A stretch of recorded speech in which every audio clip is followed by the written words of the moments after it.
C'est une nuit claire et tu es dehors en train d'observer les étoiles.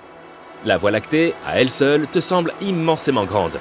En consultant ton téléphone, tu apprends que la galaxie dans laquelle tu te trouves en ce moment précis fait 100 000 années-lumière de large.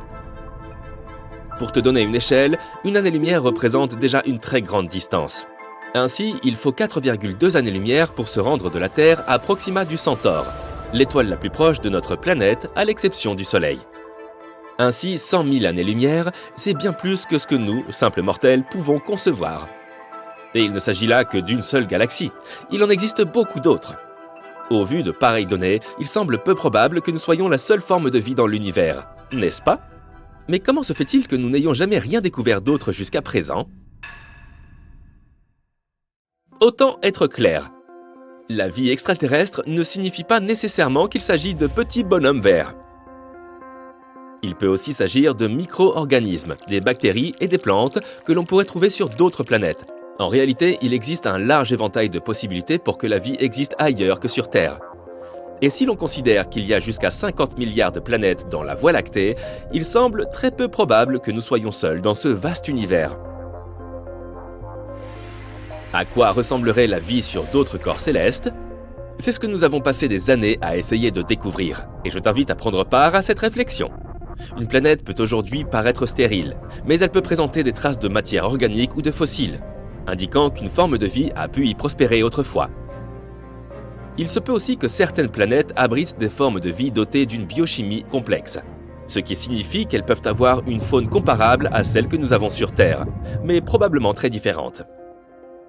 La NASA a contribué au développement d'une science spécifique, consacrée à l'étude des formes de vie en dehors de la Terre. Il s'agit de l'astrobiologie. Dès sa création en 1958, l'agence spatiale n'a pas tardé à se lancer dans la recherche de vie extraterrestre et elle l'a rapidement incorporée à son action. Il s'agissait d'abord de comprendre comment la vie s'était formée sur Terre, et ensuite comment elle aurait pu apparaître sur d'autres planètes. La première fois que la NASA a tenté de rechercher des formes de vie dans l'espace, c'était en 1976. L'atterrisseur Viking s'était lancé dans l'espace en direction de Mars. On s'attendait à ce que l'humanité en rapporte les premières preuves de vie extraterrestre.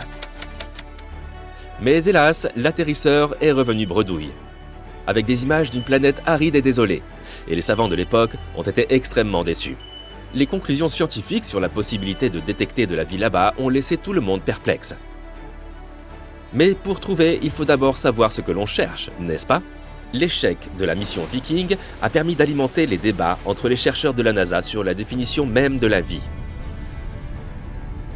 Il a également permis d'attirer leur attention sur un petit détail très important. Les engins spatiaux quittant la Terre emmènent généralement avec eux des micro-organismes et des bactéries terrestres, de façon fortuite, qui s'attachent naturellement aux véhicules. Il s'est avéré que ces bactéries pouvaient contaminer les échantillons des scientifiques, d'où la nécessité d'en tenir compte. Tout cela a fait passer les expéditions martiennes au second plan dans les projets à court terme de la NASA.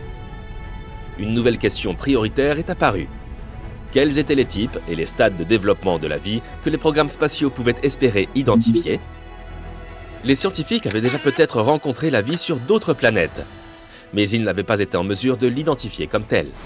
C'est pourquoi la NASA a commencé à se pencher sur notre propre planète. Tout a été étudié, des formes de vie anciennes qui vivaient il y a des milliards d'années aux créatures vivantes qui arpentent aujourd'hui la Terre. On a compris que la recherche devait être effectuée aussi bien à l'intérieur qu'à l'extérieur. Examinons le développement de la vie sur Terre depuis sa création. Et imaginons que ce développement puisse être représenté comme une échelle ou un escalier, et que chaque étape de ce développement ne soit qu'une volée de marche d'un escalier plus grand. Tout d'abord viendrait la chimie de base, une soupe d'éléments chimiques en vrac, comme ceux que nous voyons dans le tableau périodique. Mais ces éléments doivent s'assembler en structures plus complexes pour pouvoir se reproduire, changer et évoluer. C'est ce qui se produit lors de la seconde étape, au cours de laquelle nous commençons à observer la formation d'organismes microscopiques.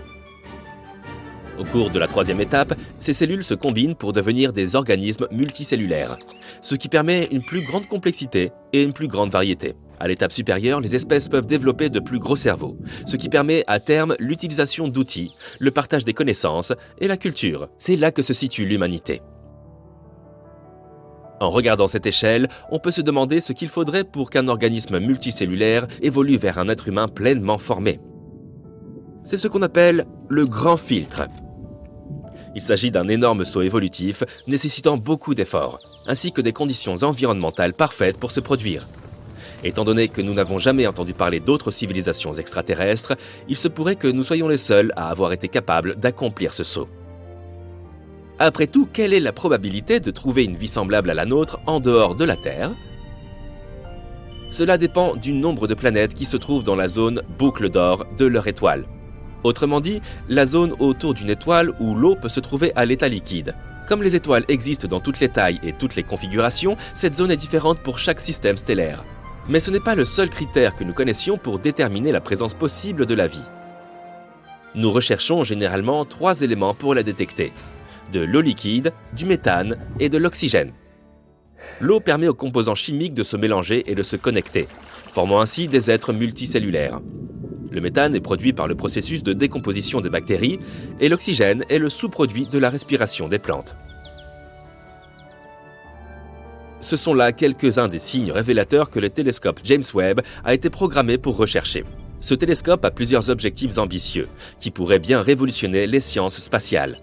Ses principales priorités sont de détecter des formes de vie potentielles, en étudiant les petites galaxies en orbite autour de la Voie lactée. Il recherchera également les étoiles les plus anciennes de l'univers, afin de recueillir des données sur l'origine de l'univers lui-même. Ce n'est pas une mince affaire. La NASA a mis 2 variables sur ce nouveau télescope. Un examen approfondi des exoplanètes, c'est-à-dire des planètes situées en dehors de notre système solaire. Et la recherche d'extrémophiles, un type de vie qui survit aux environnements les plus extrêmes. Les extrémophiles ont été découverts pour la première fois sur la planète Terre dans les années 1960, au fond de la mer qui borde les îles Galapagos. Les chercheurs ont trouvé des micro-organismes vivant à proximité des cheminées hydrothermales qui jalonnent les fonds marins de cette partie du monde.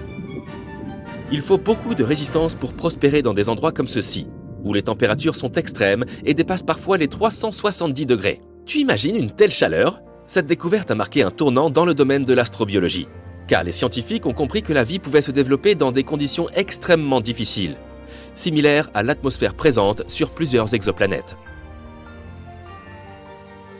Mais la vie pourrait bien apparaître dans notre propre voisinage si nous sommes assez chanceux. Guidée par le mantra de « chercher l'eau », la NASA lance 2 missions importantes à l'intérieur de notre système solaire, qui pourraient largement contribuer à la recherche de vie extraterrestre. Tu te souviens de Jupiter, n'est-ce pas ? C'est la géante gazeuse qui possède la Lune nommée Europe. Il y a quelques années, les scientifiques ont découvert qu'Europe possédait un océan caché sous plusieurs kilomètres de croûte de glace. Et ce n'est pas tout. D'après les recherches, l'eau d'Europe serait salée, tout comme celle de notre planète. Europe est une candidate de taille pour y découvrir la vie. Mais la mission Europa Clipper n'a pas pour but d'essayer de l'identifier. Elle se mettra plutôt en orbite autour de cette lune et recueillera autant d'informations que possible sur ses conditions atmosphériques. L'autre mission à destination d'un satellite est Dragonfly, un octocoptère conçu pour explorer Titan, la lune de Saturne. Son lancement est programmé pour 2027 et la sonde n'arrivera dans l'orbite de Titan que vers 2034. Elle prélèvera des échantillons et examinera une série de sites prometteurs autour de la lune glacée de Saturne. Et qui sait, peut-être trouvera-t-elle de nouvelles informations sur la vie d'E.T. On verra bien, mais je dirais que nous n'avons jamais été aussi proches d'une grande découverte que nous le sommes maintenant.